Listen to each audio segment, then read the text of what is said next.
श्रावण मास महात्म्य 11वां अध्याय। सनत कुमार बोले, हे देव, श्रावण मास के वारों के सभी व्रतों को मैंने आपसे सुना, किंतु आपके वचनामृत का पान करके मेरी तृप्ति नहीं हो रही है। हे प्रभु, श्रावण के समान अन्य कोई भी मास नहीं है, ऐसा मुझे प्रतीत होता है। अतः अब आप तिथियों का महात्म्य बताइए। ईश्वर बोले, हे सनत कुमार, मासों में कार्तिक मास श्रेष्ठ है, उसमें भी श्रेष्ठ माघ कहा गया है। उस माघ से भी श्रेष्ठ बैसाख है और उससे भी श्रेष्ठ मार्गशीर्ष है, जो श्री हरि को अत्यंत प्रिय है। विश्वरूप भगवान से उत्पन्न होने से ये चारों मास मुझे प्रिय है, किंतु 12 मासों में श्रावण तो साक्षात शिव का रूप है।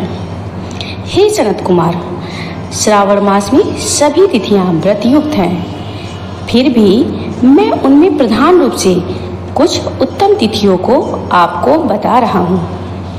सर्वप्रथम मैं तिथि तथा वार से मिश्रित व्रत आपको बताता हूँ।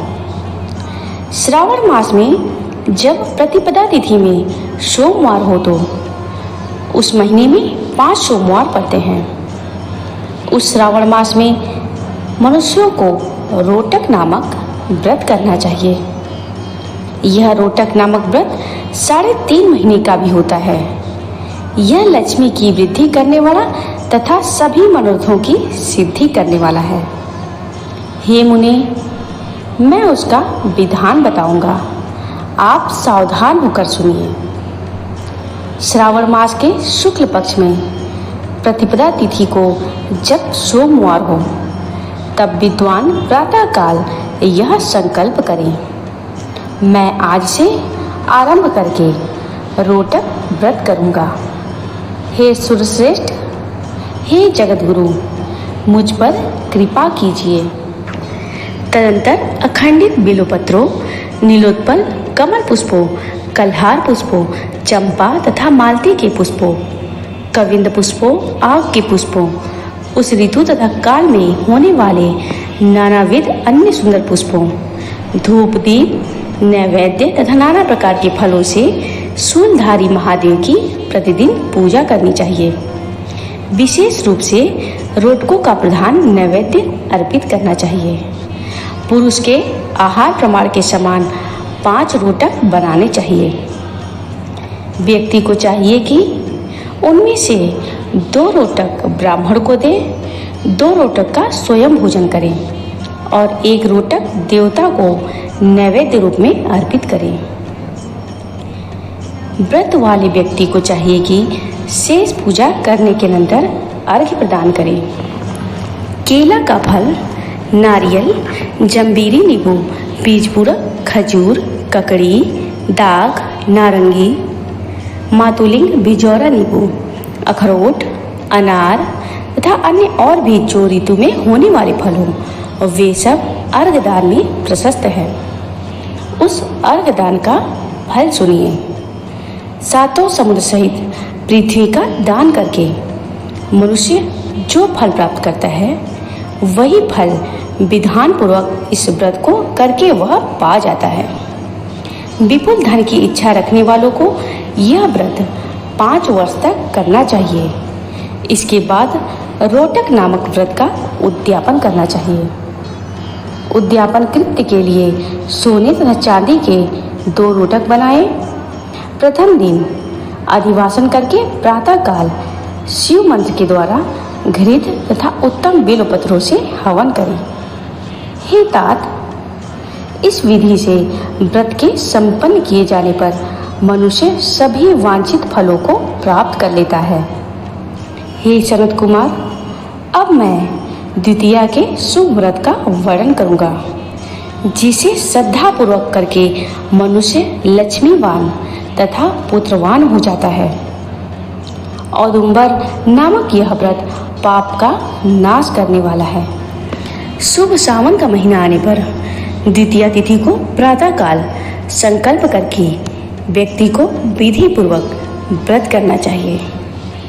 इस व्रत को करने वाला स्त्री हो या पुरुष, वह सभी संपदाओं का पात्र हो जाता है।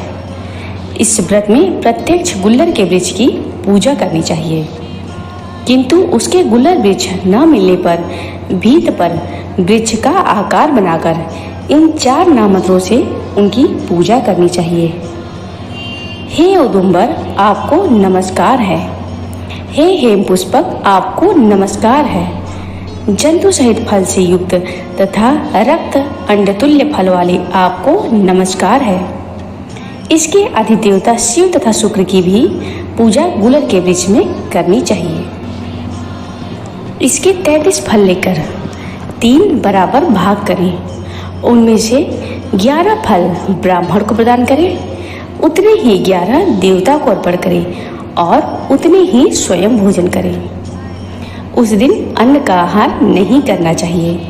शिव तथा शुक्र का विधिवत पूजन करके रात में जागरण करना चाहिए। हे तात, इस प्रकार 11 वर्ष तक का अनुष्ठान करने के अनंतर व्रत की संपूर्णता के लिए उद्यापन करना चाहिए। सुवर्णमय फल, पुष्प तथा पत्र सहित एक गुलर का वृक्ष बनाएं और उसमें शिव तथा शुक्र की प्रतिमा का पूजन करें। तत्पश्चात प्रातःकाल होम करें।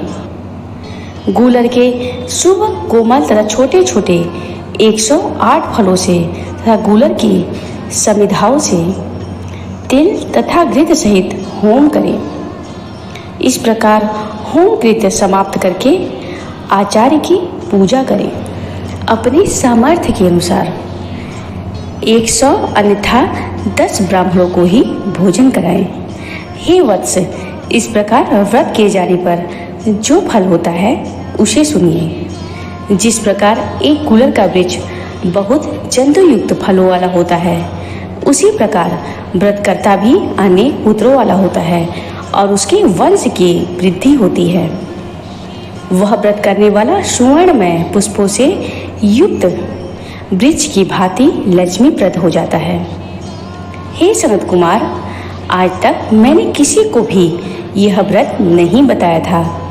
गोपनीय से भी इस गोपनीय व्रत को मैंने आपके समक्ष कहा है। इसके विषय में संशय नहीं करना चाहिए और भक्ति पूर्वक इस व्रत का आचरण करना चाहिए। इस कथा को श्रवण करने से ही व्यक्ति को सुख संपत्ति प्राप्त हो जाता है। जय भोलेनाथ, जय भोलेनाथ।